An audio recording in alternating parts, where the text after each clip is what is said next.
हर गुजरता दिन अमेरिका के लिए क़यामत का दिन साबित होने लगा। ईरान ने अपने ताज़ा तरीन हमले में सऊदी अरब की एयर बेस पर खड़े 5 अमरीकी तैयारों को तबाह कर डाला।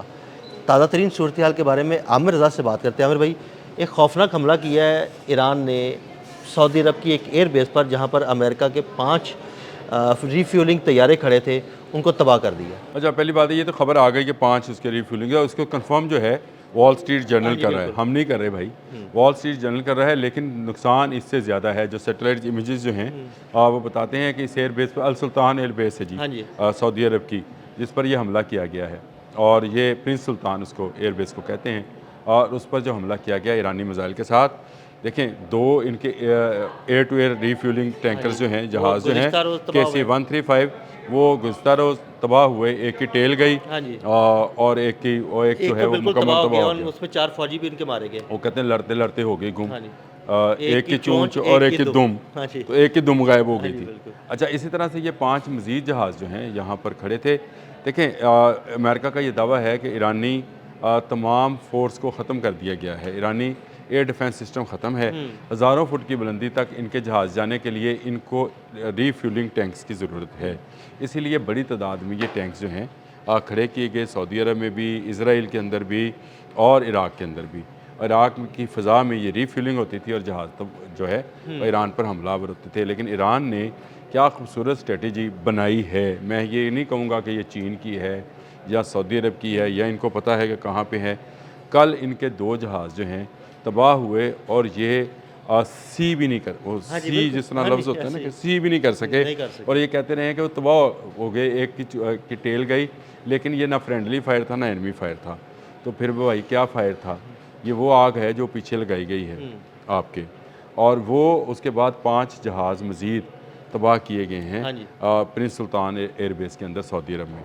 इसका मतलब है कि ईरान के पास पूरा डाटा मौजूद है कि आपके रीफ्यूलिंग जहाज़ कहाँ हैं। अगर ये नहीं होंगे तो आपका कोई जहाज़ जो है ईरान पर हमलावर नहीं हो सकेगा। देखें, इनको तबाह करने का मकसद ये है कि चले आप 50,000 फुट की बुलंदी पर हैं और ईरान के पास वैसे एयर जो सिस्टम्स हैं वो रशियन सिस्टम्स हैं, शायद उस तक ना हो, क्योंकि S-300 के तक का उनका सिस्टम है। उसके बाद उन्होंने अपना भी डेवलप किया था, कुछ चीन से भी मदद आई थी। लेकिन मैं तस्लीम कर लेता हूँ कि ये मामला आपकी बात ठीक है, लेकिन उसने ताक कर ऐसी जगह पर निशाना लगाया है ताकि ना रीफ्यूलिंग होगी और ना जहाज़ ईरान पर हमलावर हो सकें। अगर हमलावर होने के लिए जाएंगे तो फिर वापस नहीं आएंगे, क्योंकि फ्यूल नहीं होगा। तो उसने ताक का निशाना लगाया और जहाज़ तबाह कर दिए। लेकिन मेरी इतलात ये हैं कि इस एयरबेस के ऊपर इससे ज़्यादा नुकसान हुआ है, जिसकी तफसीलात बातें सामने आ रही हैं ना। देखिए, 5 की तो राइटर्स ने स्टोरी दे दी, वॉल स्ट्रीट जर्नल ने स्टोरी दे दी, इंडिया टुडे ने स्टोरी दे दी, अल जज़ीरा ने भी स्टोरी दे दी। 5 की स्टोरी जो है ये तो अब कोई रहा नहीं। एक दिन में इसका मतलब ये हुआ कि इनके 7 रीफ्यूलिंग जहाज़ जो हैं तबाह हुए हैं। हमें 2 का पता था, कि 5 मज़ीद अभी हैं जो तबाह हुए हैं, लेकिन जहाज़ इससे ज़्यादा हैं। अगर आप 3 वो F-15 भी शामिल कर लें तो इस वक्त तक अरबों खरबों, एक जहाज़ जो है ये रीफ्यूलिंग वाला जहाज़, मैं सिर्फ इसकी कीमत आपको बताता हूँ, ये तकरीबन इनको $140 मिलियन का पड़ता है एक जहाज़। आप अभी इसके अंदर जो सिस्टम मौजूद होते हैं, जो इसके अंदर रडार्स मौजूद हैं, जो इसके अंदर बाकी इक्विपमेंट मौजूद है, मैं उसकी तफसील में, ये जहाज़ की सिर्फ कीमत है। और अगर इस जहाज़ की कीमत को इससे अगर डबल किया जाए तो ये 260-280 के करीब बनती है मिलियन डॉलर। लेटेस्ट रडार्स लगा लें, लेटेस्ट वो होता है, क्योंकि इन्होंने अपनी हिफाजत भी करनी होती है। फिर इसके साथ अगर 5 जहाज़ ये भी शामिल कर लें, यानी ये 7 जहाज़ शामिल करें। अब 7 को ज़रा $140 मिलियन के साथ ज़रा ज़रब दें ना।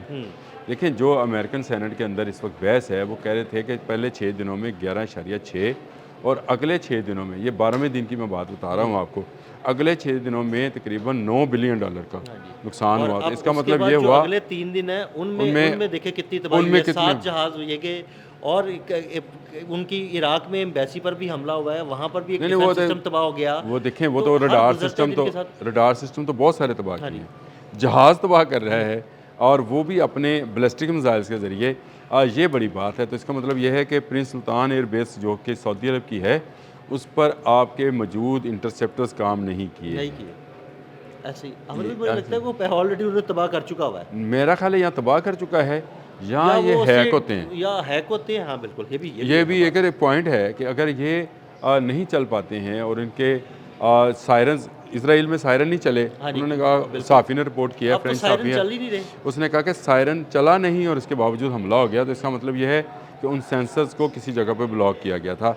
इसी तरह प्रिंस सुल्तान वाले मामले में भी मुझे यही लगता है कि ये सेंसर को ब्लॉकेज जो है ये की गई है, और ये अगर ये टेक्नोलॉजी ईरान के पास है तो फिर आप चाहे जेराल्ड आर फोर्ड ले आएँ, चाहे आप जॉर्ज डब्ल्यू बुश ले आएँ, चाहे आप फोर्ड की भी एक स्टोरी है, उस वहाँ पे भी आग लग गई थी, जेराल्ड फोर्ड पे भी आग लग गई थी, 2 एहलकार उनके जख्मी हुए हैं। वो आग लगना और चीज़ है लेकिन अगर आप डोनाल्ड ट्रंप नामी एक बड़ा बहरी बेड़ा भी बना लाएं तो आप फिर ईरान का मुकाबला नहीं कर पाएंगे, क्योंकि अगर वो उसके पास जैमिंग सिस्टम मौजूद है जो आपके थर्ड और पेट्रियाट को चलने नहीं देता है, तो फिर आपकी एक चलने वाली नहीं है। आपको खलीज से मुंह काला कराकर इसी धुएं में जो आप आग लगाने आए थे, उसी आग के धुएं में आपका मुंह काला होगा और आपको घुमाया जाएगा पूरी दुनिया काला में। होगा नहीं, काला हो चुका है, हो चुका है, घुमाया भी जा रहा है, आप और ये कह लें, वो निकलना भी चाहते हैं अब खलीज से। अमेरिका अब तो आप चाहता है कि हमें किसी तरह यहाँ से नहीं, वो रेस्क्यू मिलना नहीं है, ईरान से उसको रेस्क्यू नहीं मिलना। जब तक मसूद पेज़ेश्कियान का मैंने कल आपको बताया था कि ट्वीट किया उसने कि हम आपको, भाई ये 3 शराइत हैं, इन 3 शराइत माने आप और फिर आपकी जान छोड़ी जाएगी।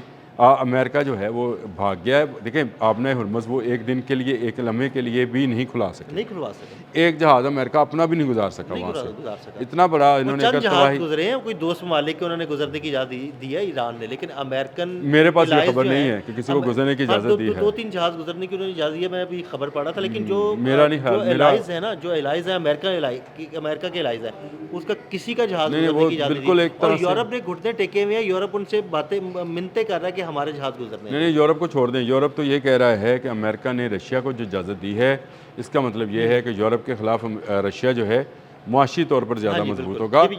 देखें, रशियन तेल बिकेगा, आपने हुर्मुज़ से गुजरेगा नहीं, तो फिर ये मामला जो है ये मज़ीद ख़तरनाक होता चला जाएगा।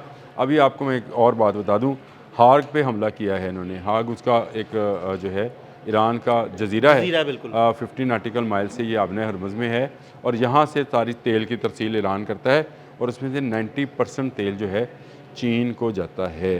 तो आप ये बात ज़हन में रखिएगा। ईरान पर हमला नहीं, चीन पर हमला है। अब आप इसको समझ गए हैं। तो मैं आपसे जो बात कह रहा हूँ कि किसी को वहाँ से गुजरने की अगर इजाज़त नहीं है, अगर ईरान का तेल नहीं गुजरेगा तो फिर किसी का भी नहीं गुजरेगा भाई। बंद है। इसीलिए आज इस वक्त, जिस वक्त मैं आपसे बात कर रहा हूँ, ब्रेंट में 3% और जो अमरीकी आयल है उसके अंदर 4% इजाफा देखा जा रहा है। तेल नहीं निकल रहा तो इसीलिए इजाफा है। और वो जो पासदारान इनकलाब के अली लाल रिजानी ने कहा था कि 1 लीटर पेट्रोल भी गुजरने नहीं देंगे, वो नहीं गुजरने देंगे, किसी का वहाँ से कोई जो है तेल बरदार जहाज़ गुजर नहीं सकते। बहुत शुक्रिया आमिर भाई जी, बिल्कुल ताज़ा तरीन सूरत हाल से आपको आगाह किया गया। मज़ीद ख़बरें और ताज़ा तरीन अपडेट्स जानने के लिए हमें फॉलो करते रहें। अदील अहमद और आमिर रज़ा को इजाज़त दीजिएगा। अल्लाह हाफ़िज़।